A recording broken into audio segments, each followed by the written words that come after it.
সুদ সম্পর্কে আল্লাহ পাক বলছেন ওয়াহাল্লাল্লাহুল বাইআ ওয়া হাররামার রিবা। আল্লাহ পাক বলেন আমি সুদকে হারাম করেছি আর ব্যবসাকে করেছি হালাল। ব্যবসা করো, ব্যবসার মধ্যে বরকত আসবে। সুদ নিও না, সুদ দিও না। আজকে সুদের প্রচলন চলছে। আল্লাহর আইন না থাকার কারণে এমন একটা জঘন্য ধরনের অপরাধ আমার জাতি করছে। সুদের মতো নিকৃষ্ট পাপের সাথে গোটা জাতি জড়ায় গেছে। ঠিক কিনা কর? সুদ খাওয়া এবং দেওয়া কি? জোরে বলেন কি? এই সুদের মধ্যে রয়েছে 70টি গুনাহ। সুতরাং আল্লাহ পাক বলছেন আমি সুদকে হারাম করেছি, ব্যবসাকে করেছি হালাল। এই সুদ থেকে যদি না ফেরো, فَإِن لَّمْ تَفْعَلُوا فَأَذَنُوا بِحَرْبٍ مِّنَ اللَّهِ وَرَسُولِهِ। আল্লাহ রাব্বুল আলামিন বলেন যদি এই সুদ থেকে না ফেরো, যদি এই সুদ থেকে বিরত না থাকো, তাহলে আমি আল্লাহ এবং আমার রাসূলের পক্ষ থেকে যুদ্ধের ঘোষণা রইল। পারবেন? আল্লাহ রাসূলের সাথে যুদ্ধ করতে পারবেন? নাউযুবিল্লাহি মিন যালিক। কি মানুষের পক্ষে সম্ভব? সুদ সম্পর্কে আল্লাহ ঘোষণা করলেন কোরআনে কারীমের মধ্যে। এবার ধনী এবং গরীব সম্পর্কে, ধনী আর গরীবের ভিতরে সম্পর্কটা কেমন হবে আল্লাহ পাক কোরআনে কারীমের মধ্যে বলে দিলেন ওয়া ফি আমওয়ালিহিম হাক্কুল লিসাইলি ওয়াল মাহরুম। আল্লাহ রাব্বুল আলামিন বলছেন ও ধনীরা, তোমাদের সম্পদের ভেতরে গরীবদের অধিকার আছে, সে অধিকার আদায় করে দাও। একথা বলা হলো না গরীবরা তোমাদের করুণার পাত্র, দয়া করে তাদের কিছু দাও, একথা আল্লাহ বলেন নাই। বললেন ধনীরা শুনে রাখো, তোমাদের সম্পদে গরীবদের অধিকার আছে, অধিকার তাদের ফিরিয়ে দাও। এরপরে আল্লাহ পাক বললেন কাইলা ইয়াকুনা দুলাতাম বাইনাল আগনিয়াই মিনকুম। তোমাদের সম্পদগুলি যেন তোমাদের ধনশালী লোকদের হাতে যেন পুঞ্জীভূত না হয়ে যায়। দেশের সমস্ত সম্পদ গুটি কতক লোকের হাতে যেন পুঞ্জীভূত না হয়, বরং তার যাকাত, ফিতরা, সাদকা, এককালীন দান ইত্যাদির মাধ্যমে জনগণের কাছে যেন তা পৌঁছে যায়, এক জায়গায় যেন পুঞ্জীভূত হয়ে না থাকে। এভাবে করে আল্লাহ পাক মানুষের জীবনের সাথে সম্পৃক্ত কথাগুলি বলছেন। হযরতে মূসাকে ডেকে বললেন মূসা রে, ভয় পাওয়ার কোনো কারণ নাই। প্রতিষ্ঠিত একটি সরকারের বিরুদ্ধে তোমাকে নামায় দিয়া ময়দানে তোমাকে আমি একা ছেড়ে দেই নাই। আমি আল্লাহ রাব্বুল আলামিন তোমার সাথে আছি। হাতের লাঠি ছেড়ে দাও। মূসা আলাইহিস সালাম লাঠি ছেড়ে দিলেন, লাঠি সাপ হয়ে গেল। হা করলো, জাদুকরদের তৈরি করা সমস্ত বাঘ, সিংহ, সাপ মূসা আলাইহিস সালামের লাঠি মার্কা সাপের পেটের মধ্যে গিয়া ঢুকলো। এটা ছিল মূসা আলাইহিস সালামের মুজিজা। হযরত দাউদ আলাইহিস সালামের মুজিজা ছিল আল্লাহ রাব্বুল আলামিন তাকে মুজিজা দিয়েছিলেন, গলার সুন্দর আওয়াজ দিয়েছিলেন। তিনি যখন জাব্বুর শরীফ তেলাওয়াত করতেন, উড়ন্ত পাখিরা ওড়া বন্ধ করে চতুর্দিকে বসে আল্লাহর কালাম শুনতো। তিনি লোহা দিয়ে অস্ত্র তৈরি করতেন। অস্ত্র বানাবার সময় আগুন দিয়ে লোহা পোড়ায় অস্ত্র বানাতে হয়। দাউদ আলাইহিস সালামের তার প্রয়োজন ছিল না। তিনি যখন লোহা হাতির ভিতরে নিয়ে চাপ দিতেন, লোহা পানি হয়ে আঙ্গুলের ফাঁক দিয়ে গলে পড়ে যেত। এটা ছিল তার মুজিজা। হযরত সুলাইমান, আল্লাহ রাব্বুল আলামিন তাকে মুজিজা দান করলেন। কোরআনে কারীমের ভিতরে রব্বুল আলামিন বলেন হযরত সুলাইমান আলাইহিস সালাম সকাল বেলায় বিনা মেশিনে, বিনা ইঞ্জিনে তক্তার উপরে বসে যেতেন। তক্তা 1 মাসের পথ অতিক্রম করত। আবার সন্ধ্যা বেলায় বসতেন, এই তক্তা আর 1 মাসের পথ অতিক্রম করে যেত। ঈসা আলাইহিস সালামের মুজিজা ছিল জন্মান্ধের চোখের উপরে হাত বুলিয়ে দিতেন, সঙ্গে সঙ্গে চোখ ভালো হয়ে যেত। কুষ্ঠব্যাধিগ্রস্ত লোকের গায়ে হাত বুলাতেন, সঙ্গে সঙ্গে কুষ্ঠব্যাধি ভালো হয়ে যেত। এই হলো তাদের মুজিজা। পয়গম্বরেরা বিদায় হয়ে গেলেন, মুজিজা বিদায় হয়ে গেল। দাউদ আলাইহিস সালাম বিদায় হলেন, মুজিজার সাথে নিয়ে গেলেন। তার উম্মতেরা ওই লোহাগুলি আর কেউ গলাতে পারে নাই, আজও কেউ গলাতে পারে না, হাত দিয়া চেপে ধরে। সুলাইমান আলাইহিস সালাম দুনিয়া থেকে বিদায় হয়ে গেছেন, মুজিজা নিয়ে কবরে চলে গেছেন। আজ আর তার অনুসারীরা অথবা দুনিয়ার কোন মানুষ বিনা ইঞ্জিনে তক্তায় বসে আর হাওয়ায় উঠতে পারবে না। মূসা আলাইহিস সালাম বিদায় হলেন, লাঠির মুজিজা চলে গেল। তার উম্মতেরা, তার অনুসারীরা কিয়ামত পর্যন্ত যদি 1000 চেষ্টা চালায়, লাঠিকে আর কোনোদিন সাপে পরিণত করতে পারবে না। ঈসা আলাইহিস সালাম আল্লাহ রাব্বুল আলামিন তাকে উঠায় নিলেন, মুজিজা তিনি সাথে নিয়ে গেলেন। আজ তার কোটি কোটি, শত শত কোটি উম্মতেরা দুনিয়ায় যারা তার উম্মত দাবি করে, খ্রিস্টানেরা হাজারো যদি চেষ্টা চালায়, তবুও জন্মান্ধের চোখের উপরে হাত বুলিয়ে চোখ আর ভালো করতে পারবে না। কুষ্ঠব্যাধিগ্রস্ত লোকের গায়ে হাত বুলিয়ে কুষ্ঠব্যাধি ভালো করতে পারবে না। তার মানে হলো নবীরা যে যা যত মুজিজা পেয়েছিলেন জীবদ্দশায় মুজিজা কাজে লেগেছে, দুনিয়া থেকে বিদায় হয়েছেন মুজিজার সাথে নিয়ে গেছেন। কিন্তু আপনার আমার নবী, বিশ্ব নবী জনাব মুহাম্মদ রাসূলুল্লাহ সাল্লাল্লাহু আলাইহি ওয়াসাল্লামের কাছে আল্লাহ রাব্বুল আলামিন তাকে যত মুজিজা দিয়েছিলেন, 3000-এর উপরে আল্লাহর নবীর মুজিজা ঘটেছিল 23 বছরের নবুয়তের জীবনে। তার মধ্যে শ্রেষ্ঠ মুজিজা হতেছে কোরআন মাজিদ। আল্লাহর নবী বিদায় হয়ে গেলেন, মুজিজা সাথে নিয়ে যান নাই, মুজিজা রেখে গেলেন দুনিয়ায়। কিয়ামত পর্যন্ত দুনিয়াবাসী নবীর উম্মতেরা কোরআনের মুজিজা ব্যবহার করতে পারবে। কোরআনে কারীম রাসূল কারীম সাল্লাল্লাহু আলাইহি ওয়াসাল্লামের জীবনের শ্রেষ্ঠ মুজিজা। মানুষ পাগল হয়ে গেছে কোরআন শুনে। সুতরাং এই কোরআনের বৈশিষ্ট্য সকল দিক থেকে এক অপূর্ব একটি কিতাবে পরিণত করেছে, যা মানুষকে চিরকাল বিস্ময় হতবাক করে দিয়েছে। কোরআনের আরেকটি বৈশিষ্ট্য হচ্ছে এই কোরআন এক সময় নাজিল হয় নাই। 30 পারা কোরআন শরীফ একসাথে নাজিল হয়েছে না, কোরআন নাজিল হয়েছে আস্তে আস্তে ধীরে ধীরে। কত বছর লাগলো? 23 বছরেরও কিছু বেশি সময় ধরে কোরআন ধীরে ধীরে রাসূল কারীম সাল্লাল্লাহু আলাইহি ওয়াসাল্লামের কাছে অবতীর্ণ হয়েছে। এমনটি আর কোনো কিতাব হয়নি, যা আর কোনো ধর্মগ্রন্থ যারা অন্যরা দাবি করে এরকম হয়নি। কোরআনে কারীমের আরেকটি বৈশিষ্ট্য হচ্ছে, যখন কাগজ ছিল না, ছাপাখানা ছিল না, এমনকি টেপ রেকর্ডার ছিল না, তখনকার নাজিলকৃত কিতাব যেভাবে নাজিল হয়েছিল সেইভাবে আজ পর্যন্ত অবিকল টিকে আছে, টিকে থাকবে ইলা ইয়াউমিল কিয়ামah। কিয়ামত পর্যন্ত কোরআনে কারীমের এই অকৃত্রিম অবিকৃত অবস্থায় কোরআনে কারীমের এই শান, এই বরকত টিকে থাকবে। এই জন্য কোরআন শরীফ হচ্ছে এই পৃথিবীর মহাবিশ্বের মহাবিস্ময়। কোরআন হচ্ছে পৃথিবীর মহাবিশ্বের মহাবিস্ময়। এর মর্যাদা সম্পর্কে রাসূল কারীম সাল্লাল্লাহু আলাইহি ওয়াসাল্লাম বলেছেন, ওয়ান উসমান রাদিয়াল্লাহু তাআলা আনহু আন্নাহু قال قال رسول الله صلى الله عليه وسلم خيركم من تعلم القرآن وعلمه رواه البخاري। আল্লাহর নবী বলেন, তোমাদের মধ্যে সর্বোত্তম ব্যক্তি সেই, তোমাদের ভিতরে ভালো ব্যক্তি, উত্তম ব্যক্তি সেই যে ব্যক্তি নিজে কোরআন শেখে আর অন্যকে শেখায়। কোরআন যে শেখে আর অন্যকে যে শেখায়, সেই ব্যক্তি হলো তোমাদের মধ্যে সর্বোত্তম ব্যক্তি, ভালো ব্যক্তি। সুবহানাল্লাহ পড়েন। কোরআনে কারীমের এই মর্যাদা সম্পর্কে রাসূল কারীম সাল্লাল্লাহু আলাইহি ওয়াসাল্লাম বলেছেন, দুই ব্যক্তিকে, দুই শ্রেণীর লোককে ঈর্ষা করা যায়। অমুকে বিরাট বাড়ি করেছে, সে বাড়ি থেকে হিংসা হয়, আমি ওরকম বাড়ি করব, অমুকের মতো নেতা হব, অমুকের মতো বড় লোক হতে হবে। পরশ্রী কাতরতা অথবা ঈর্ষা করা, এরকমের ঈর্ষা করা জায়েজ নাই। রাসূলুল্লাহ বলেছেন, দুই ব্যক্তির সঙ্গে ঈর্ষা করা যায়। আন ইবনে ওমর রাদিয়াল্লাহু তাআলা আনহু আন্নাহু قال قال رسول الله صلى الله عليه وسلم لا حسد الا على الاثنين। দুই ব্যক্তি ছাড়া অন্য কারো সাথে হিংসা করা যায় না, রিস্ক করা যায় না। কোন কোন ব্যক্তি?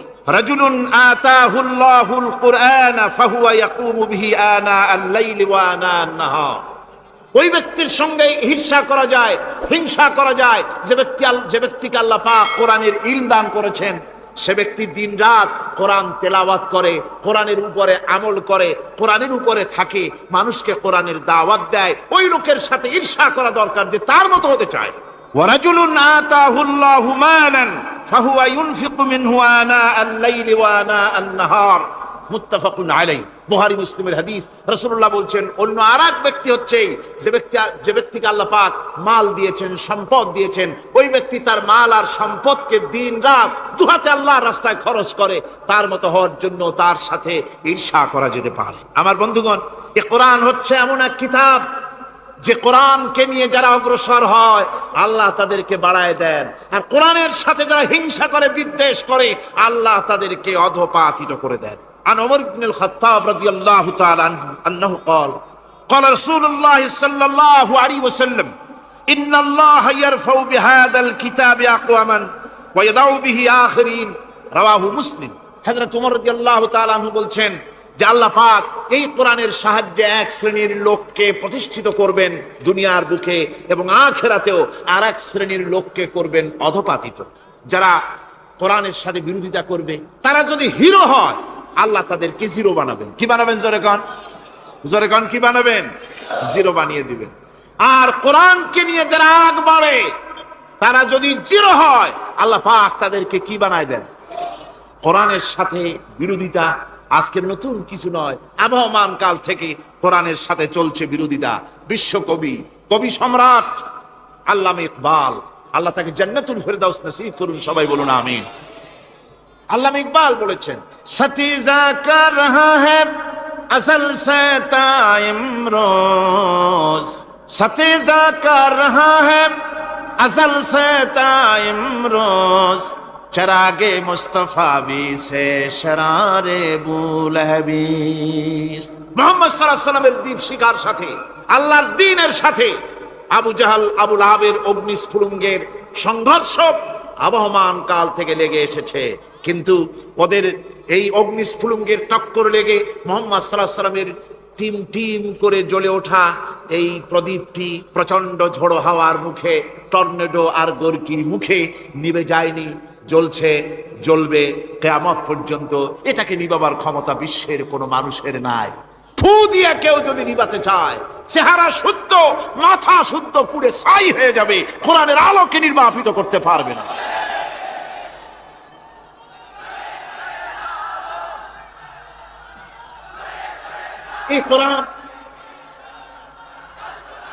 এই কোরআন যার সিনার ভিতরে থাকে, যার সিনার মধ্যে থাকে, সে হয় সমৃদ্ধ, আর যার সিনার মধ্যে থাকে না, সে হয় সবচাইতে ফকির আর এতিম। আল্লাহর নবী বলেছেন, ইন্নাল্লাযী লাইসা ফি জাওফিহি শাইউম মিনাল কুরআনি কাল বাইতিল খারিব। যেই দেহের ভিতরে কোরআন নাই, যেই দেহের ভিতরে, যেই সিনার ভিতরে কোরআন নাই, ওই মানুষটা হতেছে একটা সাড়া বাড়ির মতো, একটা উজাড় বাড়ির মতো, বিরান বাড়ির মতো। ইন্নাল্লাযী লাইসা ফি জাওফিহি শাইউম মিনাল কুরআনি কাল বাইতিল খারিব।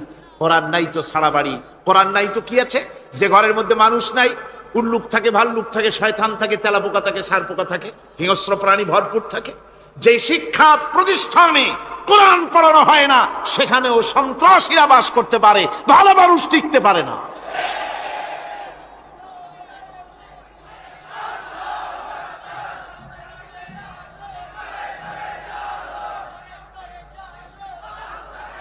এই জন্য কোরআন যেখানে পড়া হয় না, সেটা কবরের তুল্য। কোরআন যেখানে তেলাওয়াত হয় না, সেটা কিসের তুল্য? কবরের তুল্য। আল্লাহর নবী বলেছেন, আনাবি হুরায়রা রাদিয়াল্লাহু তাআলা আনহু আন্নাহু ক্বাল ক্বালা রাসূলুল্লাহ সাল্লাল্লাহু আলাইহি ওয়াসাল্লাম লা তাজআলু বুয়ুতাকুম মাকাবির, রাওয়াহু মুসলিম। আল্লাহর নবী বলেন, তোমাদের ঘরগুলিকে তোমরা কবর বানায়ো না। অর্থাৎ যে ঘরের মধ্যে কোরআনে কারীম তেলাওয়াত হয় না, সেটা কবরের সমতুল্য। কবরের সমতুল্য। আগে আমাদের ঘর সমূহে যখন ছোট ছিলাম, তখন দেখতাম ঘরে ঘরে কোরআন তেলাওয়াত হতো, ঠিক না? প্রত্যেকটা ঘরের জানালা দিয়া সকালবেলায় আওয়াজ আসতো, আউযু বিল্লাহি মিনাশ শাইতানির রাজীম, বিসমিল্লাহির রাহমানির রহিম। তেলাওয়াতের আওয়াজ ভেসে আসতো। আজ আর এই অবস্থা নাই।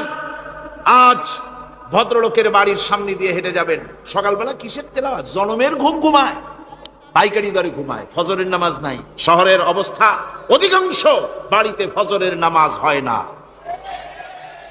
ডিসেন্টিনার মাধ্যমে, আগে তো শুধু বাংলাদেশের ছবি, ডিসেন্টিনার মাধ্যমে সারা পৃথিবীর শয়তানি আর বদমাশি ঘরে বসে গেলা যায়। উপকারিতা এবং অপকারিতা দুটোই আছে। নিউজ দেখা যায়, সাথে সাথে আবার নিউজের সাথে আরো বাজে কিছু দেখা যায়। এগুলো দেখতে দেখতে রাত শেষ হয়ে আসে, ঘুমায় জনমের মতো, এক ঘুমে বেলা 9টা আর 10টা। কিসের ফজরের নামাজ আর কি এর কোরআন শরীফ তেলাওয়াত করে। এরপরে উঠলো 9টা-10টার সময়, উঠে তারপরে গানের মাস্টার এসে গেছে। তখন ইতিমধ্যেই গানের মাস্টার এসে গেছেন। কি দুর্ভাগ্যজনক সত্য কথা, ইংরেজি যে টিচার পড়ান, অঙ্ক যে টিচার করান, সপ্তাহে 3 ঘন্টা পড়াবেন, বেতন 2500 টাকা। আর প্রতিদিন সকালবেলা এসে যদি কোনো মুসলমান, কোনো একজন মৌলভী সাহেব, হাফেজ সাহেবকে রাখেন কোরআন তেলাওয়াত করাবার জন্য, কোরআন পড়াবার জন্য সন্তানকে, প্রতিদিন আসতে হবে, প্রতিদিন 2 ঘন্টা পড়াতে হবে, আর মাসের শেষে বেতন 500 টাকা। কোরআনে কারীমের সাথে এই আচরণ। কোরআনে কারীম যারা তেলাওয়াত করবে, তাদের সম্পর্কে আল্লাহর নবী বলেন, মান ক্বারাআল কুরআনা ফাস্তাযহারাহু ফাহাল্লা হালালাহু ওয়া হারামা হারামাহু আদখালাহুল্লাহুল জান্নাহ। আল্লাহর নবী বলেন, যে ব্যক্তি কোরআন শরীফ তেলাওয়াত করবে এবং কোরআনের হালাল অনুযায়ী হালালকে মেনে চলবে, হারাম অনুযায়ী হারাম থেকে ফিরে থাকবে, এরকম কোরআনের উপরে যে তেলাওয়াত করবে আর আমল করবে, আল্লাহ রাব্বুল আলামিন কিয়ামতের দিন তাকে জান্নাতের ভিতরে প্রবেশ করাবেন। শুধু বেহেশতে যাবে না, ওয়াসাফাহু ফি আশরাতিন মিন আহলি বাইতিহি কুল্লুহুম কাদ ওয়াজাবাত লাহুন নার। নবীজি বলেন, এই কোরআনে কারীমের বরকতে কিয়ামতের দিন ওই ব্যক্তি তার রক্ত সম্পর্কিত 10 জন আত্মীয়ের ব্যাপারে সুপারিশ করার জন্য তৌফিক পাবে আল্লাহর দরবারে। এমন 10 ব্যক্তি, সেই 10 ব্যক্তির জন্য হিসাবের পরে জাহান্নাম ওয়াজিব হয়ে গিয়েছিল, এমন 10 ব্যক্তি সম্পর্কে কোরআনের তেলাওয়াতকারী আর আমলকারী আল্লাহর দরবারে সুপারিশ করার জন্য পারমিশন পাবেন। এমন নিয়ামত, সেই নিয়ামত থেকে আমরা বঞ্চিত হয়ে যাচ্ছি। আমি বলি না যে আপনারা কলেজ ইউনিভার্সিটিতে ছেলেদের পড়তে দিবেন না, আমি তা বলি না। তারা কলেজ ইউনিভার্সিটিতে বিলক্ষণ পড়াশোনা করুক, কিন্তু তাদেরকে কোরআন শরীফ শিখান, কোরআন শরীফ মুখস্থ করেন, বেশি করে মুখস্থ করেন কোরআনে কারীম, আপনার ফায়দা হবে। হযরত ওমর রাদিয়াল্লাহু তাআলা আনহু বর্ণনা করছেন যে রাসূল কারীম সাল্লাল্লাহু আলাইহি ওয়াসাল্লাম বলেছেন, ইউকালু লিসাহিবিল কুরআনি ইকরা ওয়ারাত্তিল কামা কুনতা তুরাত্তিলু ফিদ দুনিয়া। কিয়ামতের দিন জান্নাতীদেরকে, বেহেশতীদেরকে আল্লাহ রাব্বুল আলামিন বলবেন, কোরআন শরীফ তেলাওয়াত করো আর উপরের দিকে উঠতে থাকো। কোরআনে যেভাবে দুনিয়ার বুকে কোরআনে কারীম তুমি মুখস্থ করেছিলে, ধীরে ধীরে তেলাওয়াত করতে, ওইভাবে ধীরে ধীরে কোরআন তেলাওয়াত করো আর উপরের দিকে উঠতে থাকো। আল্লাহ পাক বলতে থাকবেন, উপরের দিকে ওঠো, তেলাওয়াত করো আর ওঠো। উঠতে উঠতে যেই জায়গায় গিয়ে তোমার তেলাওয়াত শেষ হয়ে যাবে, জান্নাতের ওই জায়গাটা তোমার জন্য বরাদ্দ হবে। আবু দাউদ শরীফের হাদিস, জান্নাতের ওই জায়গাটা তোমার জন্য বরাদ্দ হবে। এখন যাদের শুধু সূরা ইখলাস আর সূরা কাউসার মুখস্থ, তারা তো 2 পা আগাই বসে যাবে, উঠতে পারবেন না। বেশি বেশি মুখস্থ করেন, হাফেজে কোরআন হন অথবা হাফেজের মতো হন। বেশি বেশি মুখস্থ করেন সূরা ইয়াসিন, সূরা দুখান, সূরা আর রহমান, সূরা ওয়াকিয়া, সূরা মুজাম্মিল, এই সমস্ত সূরা, বেশি সূরা আল আরাফ, সূরা কাহাফ, সূরা মারিয়াম ইত্যাদি মুখস্থ করেন। কিয়ামতের দিন কাজে লাগবে, জান্নাতের অত উঁচায় উঠতে পারবেন। হাফেজ যে কোন জায়গায় যাবে, সুবহানাল্লাহ ওয়া বিহামদিহি, 30 পারা কোরআন যার সিনার ভিতরে, জান্নাতের কোন জায়গাটা আল্লাহ তাকে বরাদ্দ করবেন। সুবহানাল্লাহ, সুবহানাল্লাহ। কোরআনে কারীমকে মুখস্থ করুন, বেশি করে মুখস্থ করুন, কোরআনে কারীমকে বেশি করে তেলাওয়াত করুন। এই কোরআনে কারীমকে যারা বেশি করে তেলাওয়াত করবে, তেলাওয়াত করতে গিয়ে যারা আল্লাহর কাছে কিছু চাওয়ার সময় পাবে না, তাদের সম্পর্কে রাসূল করিম সাল্লাল্লাহু আলাইহি ওয়াসাল্লাম বলেছেন হাদিসে কুদসি, হাদিসে কুদসি রাসূল করিম সাল্লাল্লাহু আলাইহি ওয়াসাল্লাম বলেছেন, ইয়াকুলু রাব তাবারাক ওয়া তাআলা মান শাগালাহুল কুরআন আন যিকরি মাসআলাতি আতাইতুহু আফজালা মা উতিয়াস সাইলিন। আল্লাহর নবী বলেন, আমার আল্লাহ পাক বলেছেন, কোরআন তেলাওয়াত করতে গিয়ে যারা ব্যস্ত থাকে, কোরআন তেলাওয়াত করতে করতে যারা আমার কাছে হাত পেতে কিছু চাওয়ার সময় পায় না, যারা আমার কাছে হাত পেতে কিছু চায়, তাদের থেকে তেলাওয়াতকারীদেরকে আমি রব্বুল আলামিন বেশি করে দেই। জোরে বলেন সুবহানাল্লাহ। কোরআন তেলাওয়াত করতে করতে যারা আল্লাহর কাছে হাত পেতে চাওয়ার সময় পায় না, আল্লাহ পাক বলেন যারা চায় তাদের থেকে তেলাওয়াতকারীকে আমি বেশি দেই। আমার বন্ধুগণ, শুধু তাই নয়, এই কোরআনে কারীম যারা তেলাওয়াত করবে, আমল করবে, কিয়ামতের দিন তার মা বাবার মাথার উপরে আল্লাহ রাব্বুল আলামিন, আবু দাউদ শরীফের হাদিসে এসেছে, তার মা বাপের মাথার উপরে নূরের টুপি পরিধান করানো হবে। এমন নূরের টুপি, এমন নূরের তাজ পরানো হবে, চন্দ্র সূর্যের আলোকে ম্লান করে দেবে। হাসরবাসীরা প্রশ্ন করবেন, এ লোকটি কে? কোন ফেরেশতা নাকি বলে না, কোন নবী নাকি বলে না, তবে কি ইনি কে? জবাব হবে, ইনি হচ্ছেন সেই ব্যক্তি যিনি তার সন্তানদেরকে কোরআন শিখিয়েছিলেন। কোরআন শিখানোর কারণে আল্লাহ রাব্বুল আলামিন আজ তার মা বাপের মাথার উপরে নূরের টুপি পরিধান করে হাসরের ভিতরে মর্যাদা দিলেন। কিয়ামতের দিন দুনিয়া মর্যাদা পাওয়া যাবে, আখিরাতেও মর্যাদা পাওয়া যাবে যদি কোরআনে কারীমকে তেলাওয়াত করা যায়, আমল করা যায়, বোঝা যায়, তাহলে এই সমস্ত নিয়ামত আল্লাহ পাক দান করবেন। সুতরাং এই এত বড় নিয়ামত থেকে আমরা যেন কেউ বঞ্চিত হয়ে না যায়। কোরআন হচ্ছে এমন এক কিতাব যার তাফসীর লেখা হয় নাই, পৃথিবীতে এমন কোনো ভাষা নাই পৃথিবীর উল্লেখযোগ্য সবগুলি ভাষায় কোরআনে কারীমের তাফসীর লেখা হয়েছে, কিন্তু কোন মুফাসসির আজ পর্যন্ত কথা বলেন নাই যে আমি যে তাফসীর লিখছি এর চাইতে ভালো তাফসীর আর কেউ লিখতে পারেও না আর পারবেও না, এটা শেষ, আর তাফসীর লেখা লাগবে না। এ কথা কেউ বলতে পেরেছে? জোরে বলেন, পেরেছে? পারে নাই। তার কারণ কি? আল্লাহ রাব্বুল আলামিন বলেন, কুল লাউ কানাল বাহরু মিদাদান লিকালিমাতি রাব্বি লানাফিদাল বাহরু ক্বাবলা আন তানফাদা কালিমাতু রাব্বি ওয়ালাউ জিনা বিমিসলিহি মাদাদা।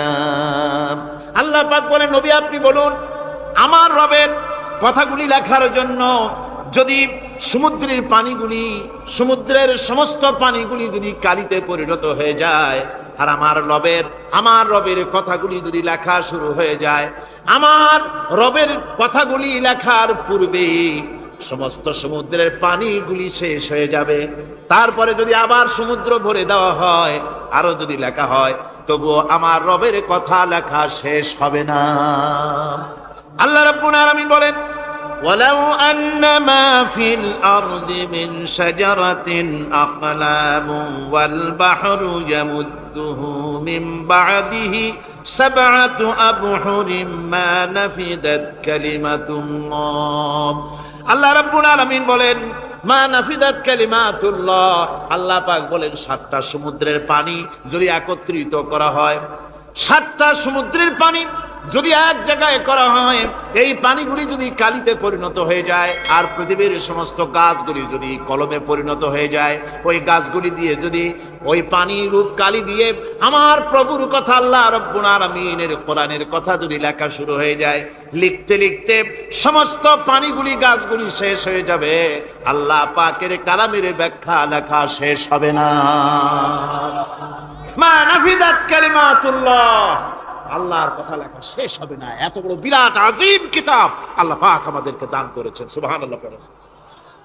এই কিতাবের এত বড় গুরুভার আল্লাহ রাব্বুল আলামিন বলেছেন, লাউ আনজালনা হাযাল কুরআনা আলা জাবালিন লারাআইতাহু খাশিআন মুতাসাদ্দিআন মিন খাশিয়াতিল্লাহ।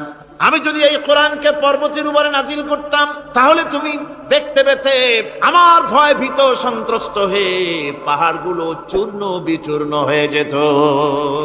এত বড় আসিম কিতাব আমি তোমাদেরকে দান করেছি, যার গুরুভার বহন করতে কেউ রাজি হয়নি, পাহাড় পর্বত কেউ রাজি হয়নি, মানুষ রাজি হয়েছে। এই মানুষের উপরে আমি এটা অবতীর্ণ করেছি, গোটা বিশ্ববাসীর সামনে এই কিতাব আমি দিয়েছি তোমাদেরকে, এর দ্বারা হেদায়েত তোমরা গ্রহণ করবে। কিয়ামতের দিন আল্লাহর এই বিরাট নিয়ামত আমাদেরকে দান করলেন, আমরা এই নিয়ামতের নাশকর করেছি, অর্থাৎ এই কোরআনকে আমরা ব্যবহার করেছি সঠিকভাবে করি নাই, বেঠিকভাবে করেছি। প্রথম দিন, দ্বিতীয় দিন আমি বলেছি কোরআন শরীফকে শুধু তাবিজ তুমারের জন্য, শুধু সওয়াবের জন্য তেলাওয়াত করেছি। আসলে শুধু সওয়াবের জন্য তো আসেনি কোরআন। কোরআন বুঝতে হবে, আমল করতে হবে, তবে না শান্তি পাবো। আপনি যদি কোরআন হচ্ছে মানুষের জীবন সমস্যার সমাধানের গ্রন্থ। ওষুধ খেলে রোগ ভালো হয়। ওষুধ খেলে কি হয়? কেউ যদি সকাল বেলায় তসবিহ হাতে নিয়ে 500 বার পড়ে ওষুধ ওষুধ ওষুধ, 500 বার পড়লে রোগ কি ভালো হবে?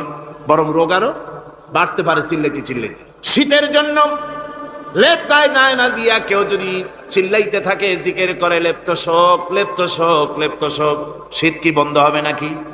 পানির পিপাসায় ছটফট করে মানুষ যদি চিল্লায় পানি পানি পানি পানি পানি, পানির পিপাসা আরো বাড়বে।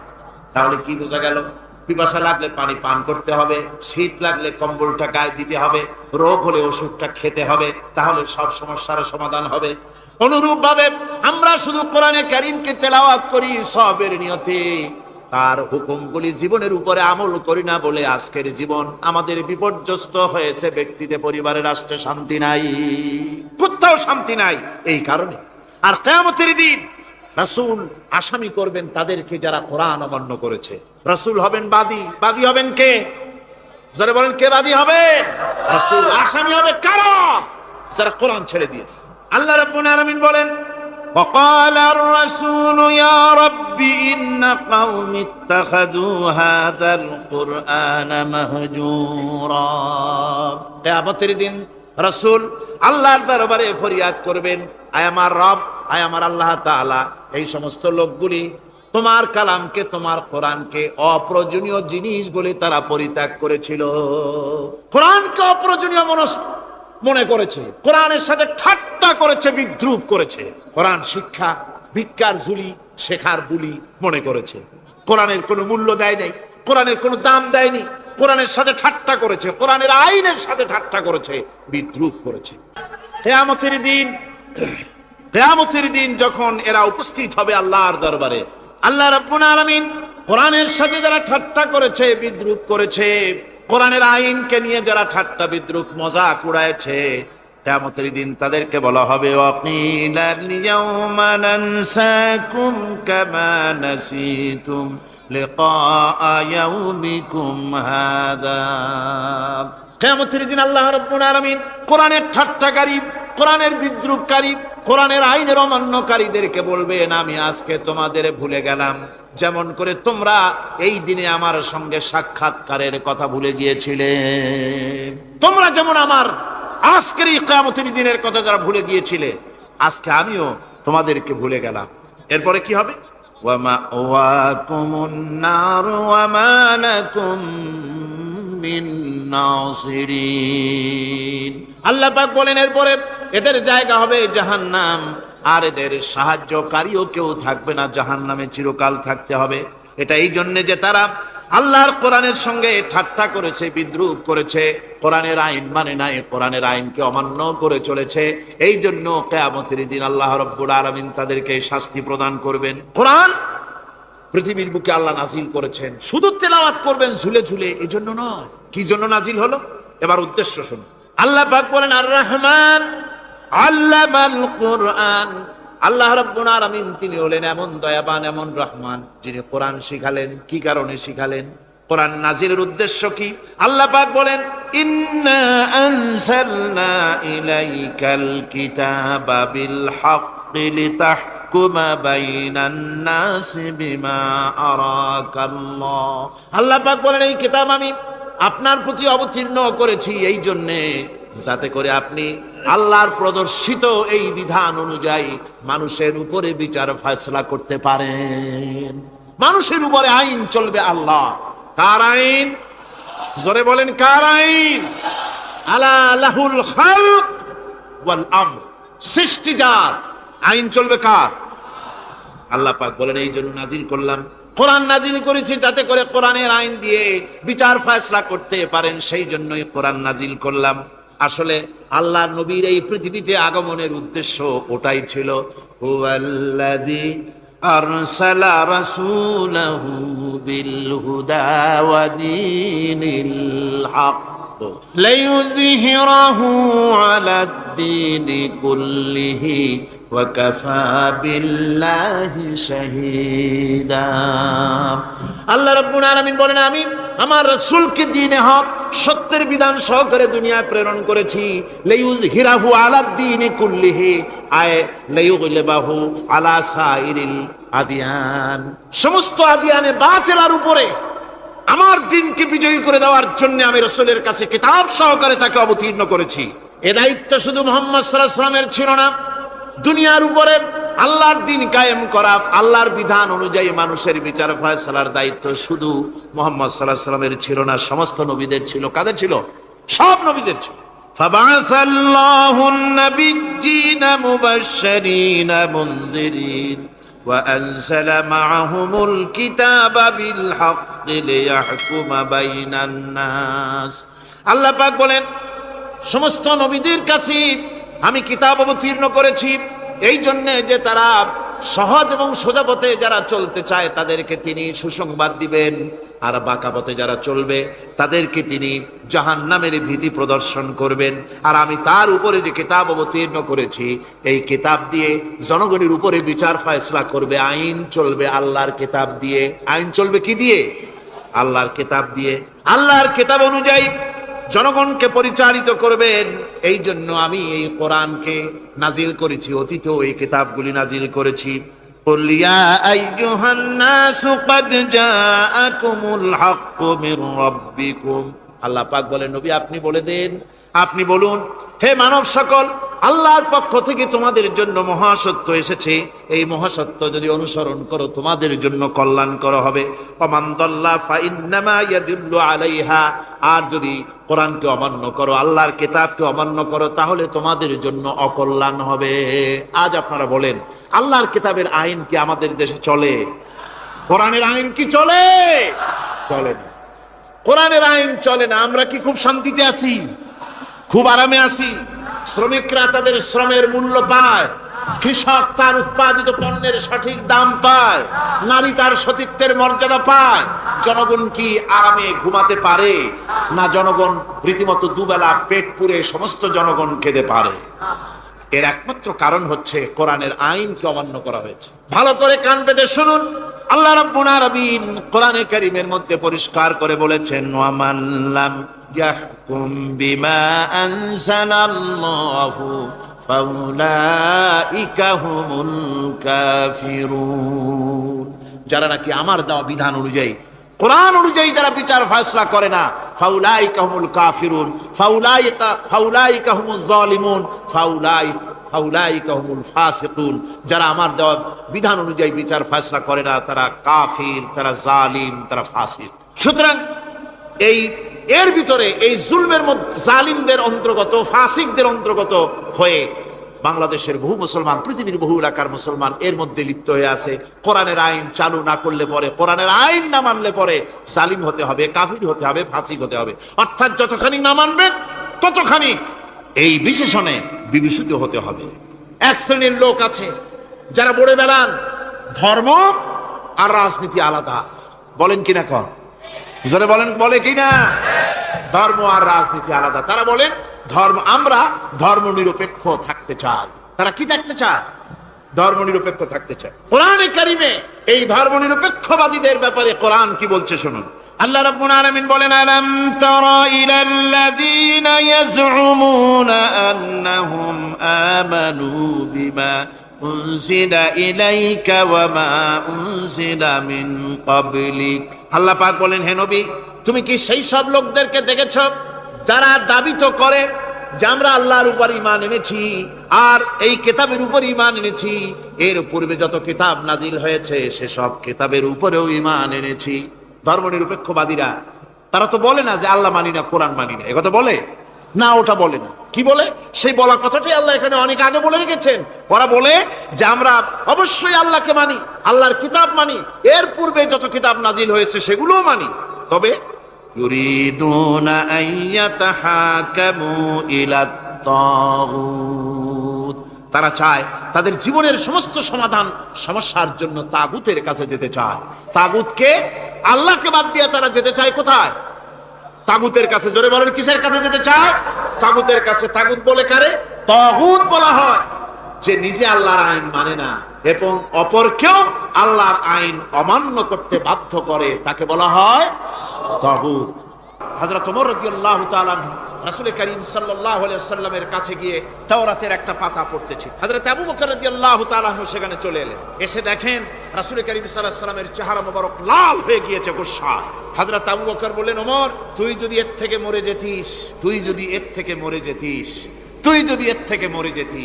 তিনবার বলল। হযরত ওমর শিউরে উঠলেন, হতচকিত হয়ে উঠলেন। আবু বকর আমাকে মরার কথা বলছেন কেন? তিনি তাকিয়ে দেখেন রাসূল করিম সাল্লাল্লাহু আলাইহি ওয়াসাল্লামের চেহারা মোবারক গোসায় লাল হয়ে। হযরত ওমর বলছেন, ইয়া রাসূলুল্লাহ, আমার এবং আমার পিতা মাতার জীবন আপনার কদম মোবারকে উৎসর্গ হয়ে যায়। আমি অপরাধ করেছি, কি অন্যায় করেছি হুজুর আমাকে। হুজুর বলছেন, ওমর, তুমি যে তাওরাতের পাতা আমার সামনে পড়তেছ, এই তাওরাত যার উপরে নাজিল হয়েছিল সেই মুসা আলাইহিস সালাম যদি আজকে বেঁচে থাকতেন তাহলে আমার উম্মতের ভিতরে শামিল হয়ে যাওয়া তার জন্য ফরজ হয়ে যেত। অতীতের সমস্ত কিতাবকে রদ করা হয়েছে, সমস্ত শরিয়াতকে বন্ধ করা হয়েছে। সুতরাং কোন মুসলমানের প্ল্যাটফর্মে যেখানে কোরআন তেলাওয়াত হয়, বেদ, বাইবেল, গীতা পড়া হারাম সেখানে। এই মুনাফিকরা তাও করে থাকে। আমার মুসলমান ভাইয়েরা, নজরুল ইসলাম কলেজের ইসলাম শব্দ বাদ দিয়ে নজরুল কলেজ করা হয়েছিল। সলিমুল্লাহ মুসলিম হলের মুসলিম শব্দ বাদ দিয়ে শুধু সলিমুল্লাহ হল করা হয়েছিল। তার মানে ধর্ম এদের কলিজায় আগুন জ্বালিয়ে দেয়, ইসলামের নাম বরদাস্ত হয় না, কোরআনের নাম বরদাস্ত হয় না। আর বরদাস্ত হয়নি বলেই আল্লাহ পাক তার ইন্তেকাম নিয়েছে। আমার বক্তব্য হচ্ছে, কোরআনে কারীম পৃথিবীতে এসেছে শাসন করতে দুনিয়াকে। তার মধ্যে রয়েছে রাজনীতি, অর্থনীতি, সব কিছু। এই বিচার ফয়সালা কোরআন থেকে যারা গ্রহণ করে না, রাসূলকে যারা বিচারক মানে না, তাদের সম্পর্কে আল্লাহ পাক কি বলছেন শুনুন। ফালা ওয়া রাব্বিকা লা ইউমিনুনা হাত্তা ইউহাক্কিমুকা ফীমা শাজারা বাইনাহুম সুম্মা লা ইয়াজিদু ফি আনফুসিহিম হারাজাম মিম্মা কাদাইতা ওয়া ইউসাল্লিমু তাসলিমা। আল্লাহ রাব্বুল আলামিন বলেন, ফালা ওয়া রাব্বিক, কখনো নয় হে নবী, আপনার রবের কসম, কখনোই নয় ওরা মুমিন নয় যারা নাকি তাদের জীবনের সব কিছুর ব্যাপারে যতক্ষণ পর্যন্ত আপনাকে বিচারক না মানে, আপনার দেওয়া ফয়সালাকে গ্রহণ না করে, এবং আপনি বিচার করার পর ফয়সালা দেওয়ার পরে এটার উপরে দ্বিধাহীন চিত্তে মেনে যতক্ষণ না নিবে, ততক্ষণ পর্যন্ত তারা যত ঈমানের দাবি করুক, তারা আসলে মুমিন না। এ ফতোয়া কার? এ ফতোয়া কার? আল্লাহ রাব্বুল আলামিনের ফতোয়া। কখনো মুমিন হতে পারবে না যারা রাসূলুল্লাহকে ফয়সালাকারী হিসেবে গ্রহণ না করবে, কোরআনকে সংবিধানের উৎস হিসেবে গ্রহণ না করবে। কোরআন এসেছে আইনের কিতাব হিসেবে পৃথিবীর মানুষকে পরিচালিত